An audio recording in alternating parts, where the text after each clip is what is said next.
What does it come from? How is it that we haven't learned from the past and we are back there with populist movements, pretty well organized, which is even more problematic, in different parts of the Western world? And the question is for both of you. Yeah. Well, I think there is a single definition of populism, then it immediately splits into different flavors, if you like. Populism arises when the system in all its complexity, you elect certain people to parliament, they form parties and so on, seems to be not working. It seems to be totally both opaque, as I said, and resistant.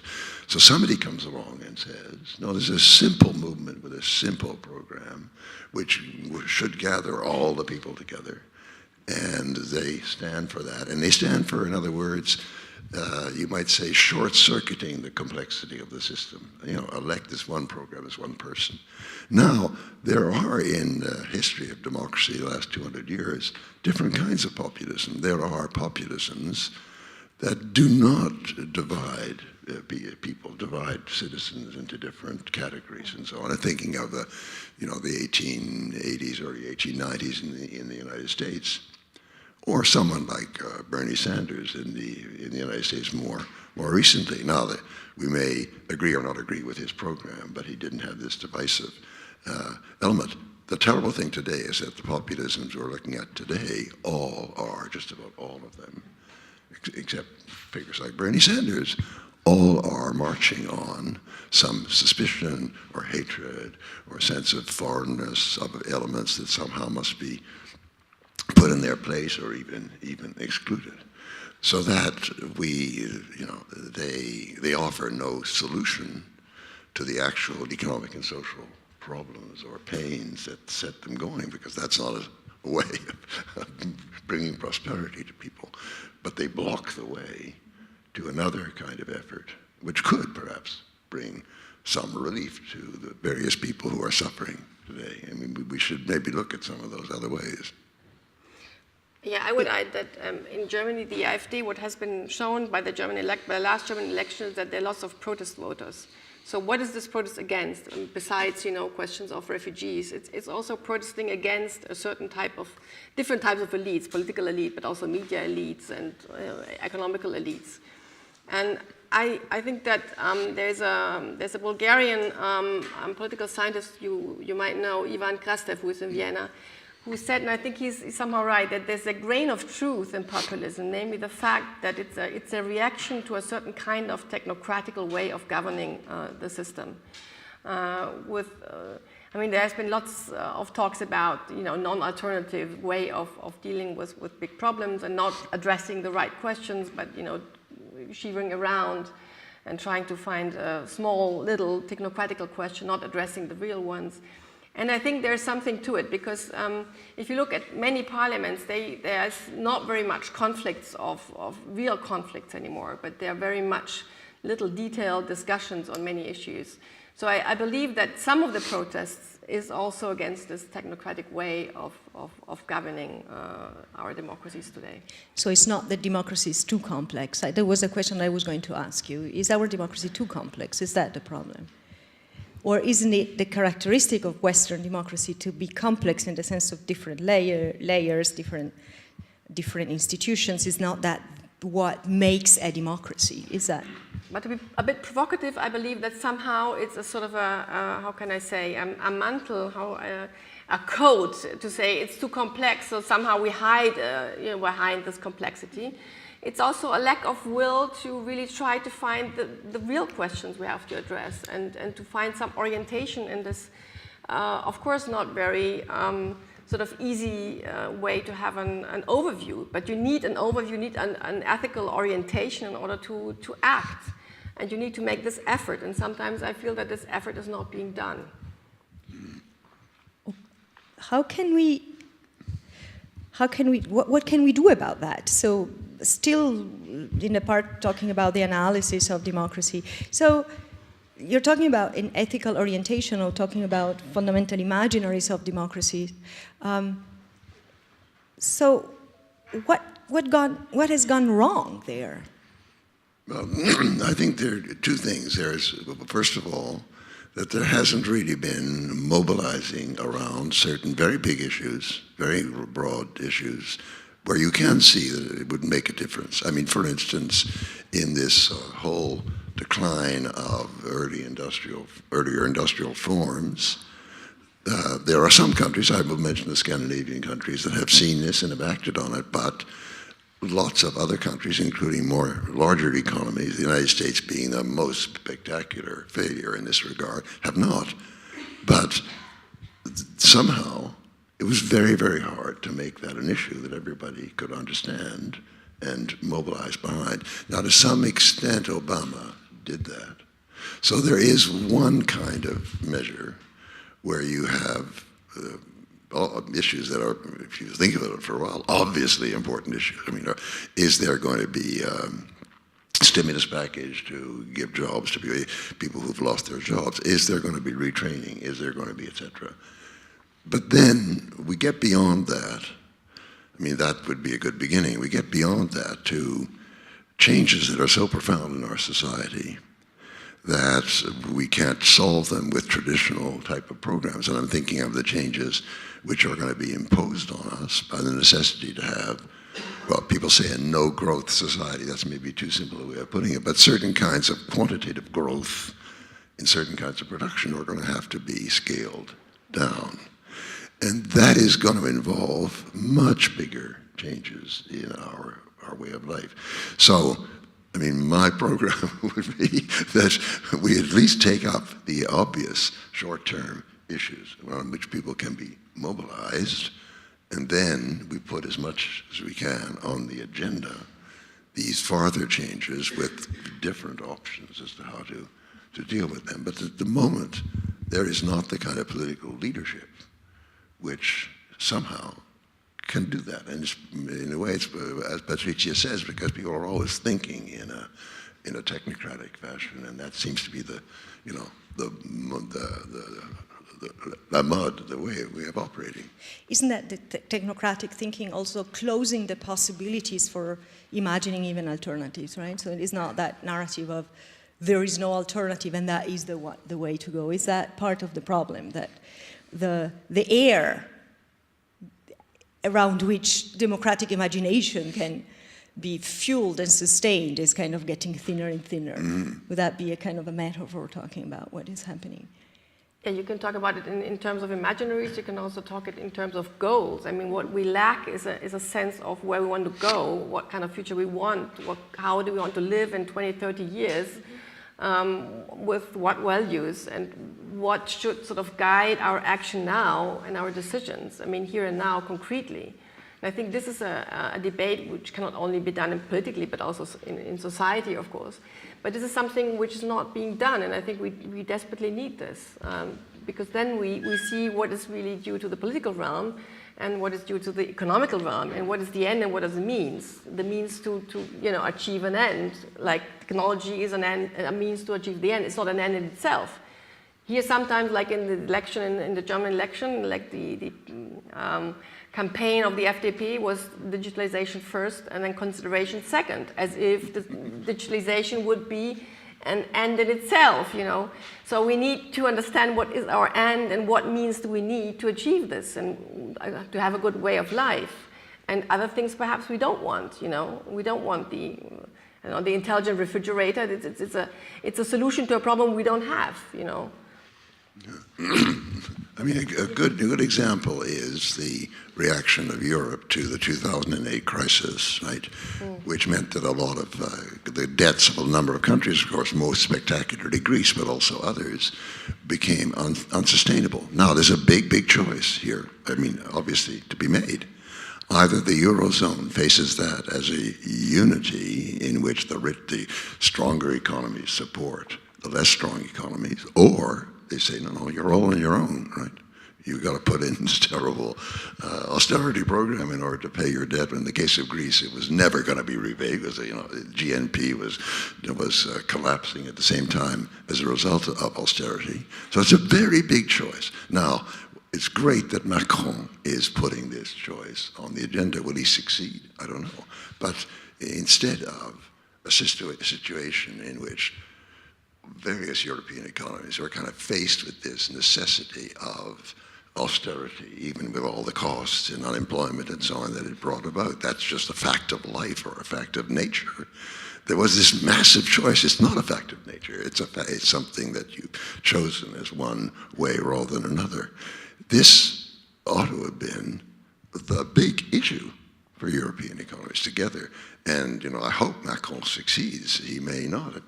He can convince nobody else outside his own government in France. But that is what democratic leadership is. Now, of course, beyond that is even bigger changes, as Patrizia was saying, which we can come to in a minute. But that would be a way of making democracy live again. Well, it's part of the idea that democracy opens up spaces beyond that there is no alternative perspective, right? I'm thinking of, no one has looked to Portugal because probably it was not interesting enough on the European scenario, but this is where a different path is being experienced and experimented, fundamentally different from the Greek path, right? Just the opposite. So it's not impossible, it's just a matter of how the kind of monothematic and monolithic ideology keeps repeating the mantra of that narrative that we're talking about. There is no alternative, Tina. That's right. what Mrs. Thatcher was famous for. There always is an alternative, yeah. Right. Yes, please. Well, concerning many big issues, I'm told that there is no alternative to established policy. And sometimes I share this sense, sometimes I don't, but it doesn't matter whether I share this or not. If sufficiently many people share into this belief that there is no alternative, well, then we don't need democracy any longer, do we? Yeah, well, I mean, exactly. There is no alternative is one of the things that I'm not convinced by most of the time, right? I mean, in some cases, maybe, but there are always choices. There may be no alternative but to lessen, there is an alternative, but to lessen the creation of greenhouse gases, but there are many ways of doing this, right? And we have to choose. So, precisely, when somebody says there's no alternative, I'm very often highly suspicious. Right, if I may follow up with one further dimension, could it be that we created an over-complex world that often does not leave any choice for us? So that in a way, complexity, beats democracy from a systems science point of view. So democracy is not fit to address and deal with the high complexity. I could add to that even uncertainty. So that's a pretty interesting place to go. I mean, this would also make into question the politicians because they have to face complexity also. So why should they be able to face it if not everyone else is going to be able to face it? I mean, I think it's rather the point that, of course, if the complexity is sort of going higher, then we need more integration of knowledge. And more integration of knowledge means to bring together different people who have different kinds of knowledge. It does not mean that there will be not alternatives. It means to create a space where you have alternative solutions on the table. So it probably needs other processes and other formats in able to show what the different perspectives are. But so I don't believe that the complexity would be solved in the political realm and would not be solved in the public realm, for example. So in a way, it's technocracy which is challenged by complexity, and democracy might be the answer. No, it might not be the answer. No, but democracy, as you have depicted it, opening up that space, might be an answer rather than the technocratic. Yeah.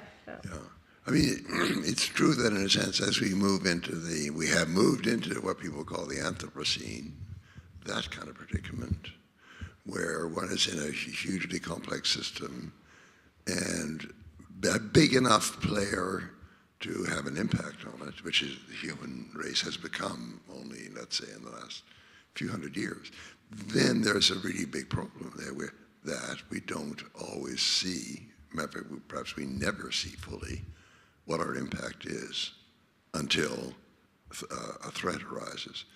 But up till now, there always have been options as to how to deal with this, right? And it's exercising those options that is the political challenge for democracy. There was another one on the same line. Yes, please. Yeah, hi, my name's Karen Litvin from the University of Washington. I'm visiting for 2 weeks. And I was hearing in all of what you were saying in the background a lot about emotion, but it was not explicitly brought out. And so I'd like to ask you to do that. And in particular, emotion as it concerns collective emotion and collective expression of emotion, the capacity for empathy. I'm seeing, maybe perhaps I'm hearing that empathy might be one of those basic preconditions for democracy.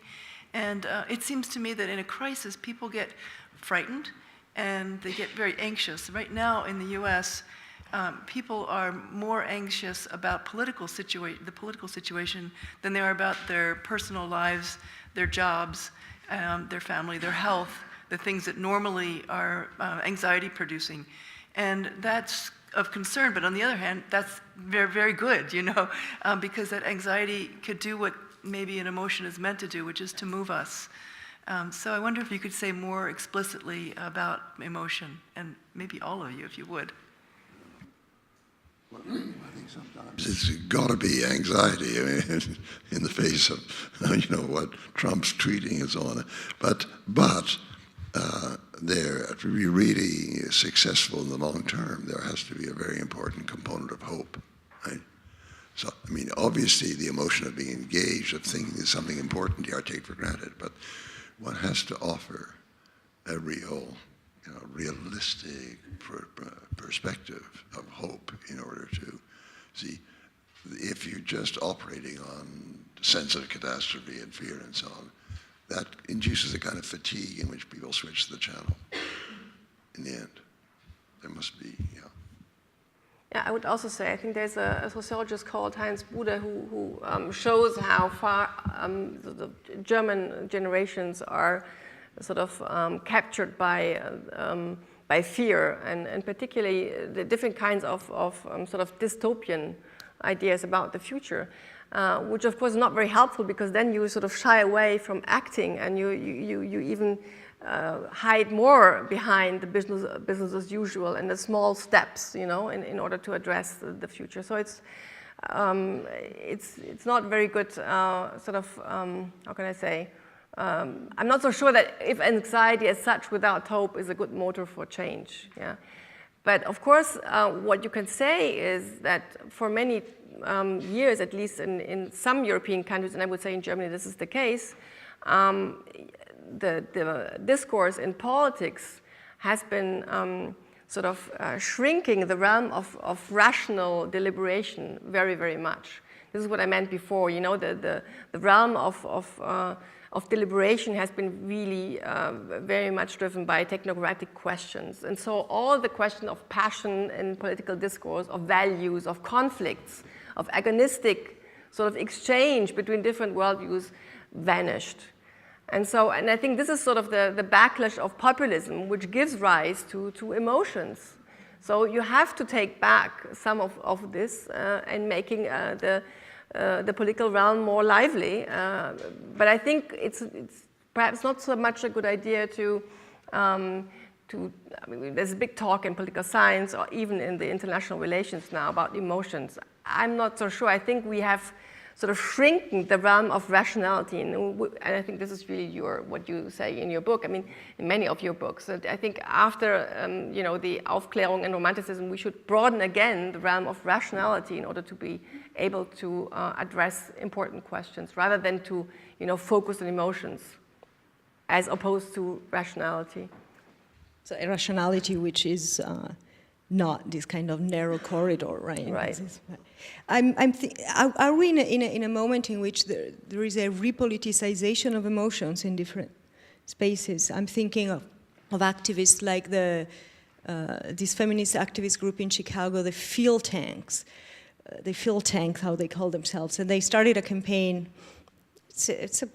Quite a few years ago, under the title, "Depressed, It Might Be Political."